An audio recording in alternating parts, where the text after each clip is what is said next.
Hi ಎಲ್ಲ ವಿದ್ಯಾರ್ಥಿಗಳು ಹೇಗಿದ್ದೀರಾ? 2025 ವಾರ್ಷಿಕ ಪರೀಕ್ಷೆ ಕೂಡ ಮುಗಿತು. ಎಲ್ಲ ವಿದ್ಯಾರ್ಥಿಗಳಿಗೆ ಒಂದು ಸ್ಮಾಲ್ ಆಗಿ ವಿಡಿಯೋ ಮಾಡ್ತಿದ್ದೇನೆ. ಎಲ್ಲ ವಿದ್ಯಾರ್ಥಿಗಳು ಗಮನ ಇಟ್ಟು ಕೇಳಿ ಆಯ್ತಾ. ಈ ಒಂದು ಸ್ಪೆಷಲಿ ಈ ಒಂದು ಏಜ್ ನಲ್ಲಿ ಆಯ್ತಾ 20 ರಿಂದ ಏನು 30 ಏಜ್ ಇರುತ್ತಲ್ಲ, ಈ ಒಂದು ಏಜ್ ನಲ್ಲಿ ಬಹಳಷ್ಟು ವಿದ್ಯಾರ್ಥಿಗಳು ತಮ್ಮ ಟೈಮ್ ವೇಸ್ಟ್ ಮಾಡ್ಕೋತಾರೆ ಆಯ್ತಾ. ಈ ಒಂದು ಟೈಮ್ ವೇಸ್ಟ್ ಮಾಡ್ಕೊಳಕ್ ಹೋಗ್ಬೇಡ್ರಿ. ಈ ಸಿಂಪಲ್ ವರ್ಡ್ಸ್ ಗಳಾಗಿರುತ್ತೆ, ಡೆಫಿನೆಟ್ಲಿ ನಿಮಗೆ ಮುಂದೆ ರಿಗ್ರೆಟ್ ಆಗೇ ಆಗುತ್ತೆ. ಯಾಕಂದ್ರೆ ಆಫ್ಟರ್ ನಿಮಗೆ ಏನಿದೆಲ್ಲ 30 ಏಜ್ ಆದ ತಕ್ಷಣ ಅದು ರಿಗ್ರೆಟ್ ಆಗುತ್ತೆ. ಆ ರೀತಿ ಮಾಡ್ಕೊಳಕ್ ಹೋಗ್ಬೇಡ್ರಿ. ಇವಾಗದಿಂದಲೇ ಡಿಫಿಕಲ್ಟ್ ಬರ್ತಾ ಇರುತ್ತೆ ಆಯ್ತಾ, ಒಪ್ಕೋತೀನಿ. ಪ್ರಾಬ್ಲಮ್ಸ್ ಬರ್ತಾ ಇರುತ್ತೆ, ಒಪ್ಕೋತೀನಿ ಆಯ್ತಾ. ನೀವು ಡೆಫಿನೆಟ್ಲಿ ಅದಕ್ಕೆ ನೀವು ಫೇಸ್ ಮಾಡ್ತಾ ಹೋಗ್ತಾ ಇದ್ರೆ ಮುಂದೆ ಡೆಫಿನೆಟ್ಲಿ ಹೇಳ್ತಾರೆ one day you will success ಆಗೇ ಆಗ್ತೀರ ಲೈಫ್ ನಲ್ಲಿ. ಏನು ಸ್ವಲ್ಪ ಹಾರ್ಡ್ ವರ್ಕ್ ಮಾಡಬೇಕು.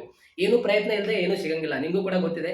ಇವೆಲ್ಲ ಸಿಂಪಲ್ ವರ್ಡ್ಸೇ ಆಗಿರುತ್ತೆ, ಬಟ್ ಬಹಳ ಮುಖ್ಯವಾಗಿರುತ್ತೆ. ಮತ್ತು ಯಾರೆಲ್ಲ ಸ್ಕಿಲ್ ಕಲಿಬೇಕಂತ ಅನ್ಕೊಂಡಿರ ಸ್ಕಿಲ್ ಕಲೀರಿ. ಇವಾಗ ಡಿಗ್ರಿ ಕೂಡ ಮಾಡ್ತೀರಾ, ಡಿಗ್ರಿ ಜೊತೆಗೆ ನೀವು ಸ್ಕಿಲ್ ಕೂಡ ಅಪ್ಡೇಟ್ ಮಾಡ್ಕೊಳ್ಳಿ ಆಯ್ತಾ. ನಿಮ್ಮ ಸ್ಕಿಲ್ ಇರುತ್ತೆ, ಸ್ಕಿಲ್ ಕೂಡ ಅಪ್ಡೇಟ್ ಮಾಡ್ಕೊಳ್ಳಿ ಆಯ್ತಾ. ಈ ಒಂದು ಏಜ್ ನಲ್ಲಿ ಟೈಮ್ ವೇಸ್ಟ್ ಮಾಡಕ್ ಹೋಗ್ಬೇಡ್ರಿ. ಯಾವುದೇ ರೀತಿ ಒಂದು ಸೋಷಿಯಲ್ ಮೀಡಿಯಾದಲ್ಲಿ ಆಗಿರ್ಬೋದು, ಯಾವುದೇ ಒಂದು ಪ್ಲಾಟ್ಫಾರ್ಮ್ ನಲ್ಲಿ ಆಗಿರ್ಬೋದು ಟ್ರ್ಯಾಪ್ ಆಗಕ್ ಹೋಗ್ಬೇಡ್ರಿ. ಯಾವುದೇ ರೀತಿ ಸಮಸ್ಯೆಗಳನ್ನ ಮಾಡ್ಕೊಳಕ್ ಹೋಗ್ಬೇಡ್ರಿ. ಯಾವುದೇ ಒಂದು ವರ್ಕ್ ಮಾಡೋಕ್ಕಿಂತ ಮುಂಚೆ ಒಂದು 10 ನಿಮಿಷ ನೀವೇ ಒಬ್ಬರೇ ಆಯ್ತಾ ರೂಮ್ನಲ್ಲಿ ಯೋಚನೆ ಮಾಡಿ ಡಿಸೈಡ್ ಮಾಡಿ ಆಯ್ತಾ. ಯಾವುದೇ ರೀತಿ ಲೈಫ್ ನಲ್ಲಿ ಕ್ವಿಕ್ ಆಗಿ ಈಸಿಯಾಗಿ ಯಾರ ಮೇಲೆ ಕೂಡ ನಂಬಕ್ ಹೋಗ್ಬೇಡ್ರಿ. ಎಲ್ಲ ವಿದ್ಯಾರ್ಥಿಗಳು ಗೊತ್ತಾಯ್ತಾ. ಯಾವ್ದಾದ್ರು ಸ್ಕಿಲ್ ಡೆವಲಪ್ಮೆಂಟ್ ಮಾಡಿ. ನಿಮ್ಮಲ್ಲಿ ಸ್ಕಿಲ್ ಇರುತ್ತೆ, ಆ ಸ್ಕಿಲ್ ಫ್ಯಾಷನ್ ಡೆವಲಪ್ಮೆಂಟ್ ಮಾಡ್ಕೊಳ್ಳಿ ಆಯ್ತಾ. ನಿಮ್ಮಲ್ಲಿ ಸ್ಕಿಲ್ ಇರುತ್ತೆ, ಅದು ಫೈಂಡ್ ಔಟ್ ಮಾಡಿ ಮೊದಲಿಗೆ ಆಯ್ತಾ. ಆ ಒಂದು ಸ್ಕಿಲ್ ಜೊತೆಗೆ ನೀವು ಡಿಗ್ರಿ ಕೂಡ ಅಭ್ಯಾಸ ಮಾಡಬಹುದು. ಆ ಸ್ಕಿಲ್ ಡೆವಲಪ್ಮೆಂಟ್ ಮಾಡಿ, ಸ್ಕಿಲ್ ನಿಮ್ಮಲ್ಲಿ ಇರುತ್ತೆ ಆಯ್ತಾ. ಸೊ ಎಲ್ಲ ವಿದ್ಯಾರ್ಥಿಗಳಿಗೆ ನೋಡಿ ಶೇರ್ ಮಾಡಿ. ಎಲ್ಲ ವಿದ್ಯಾರ್ಥಿಗಳು ಗೊತ್ತಾಗಿದೆ ಅಂತ ಅನ್ಕೊಂತೀನಿ. Thank you so much.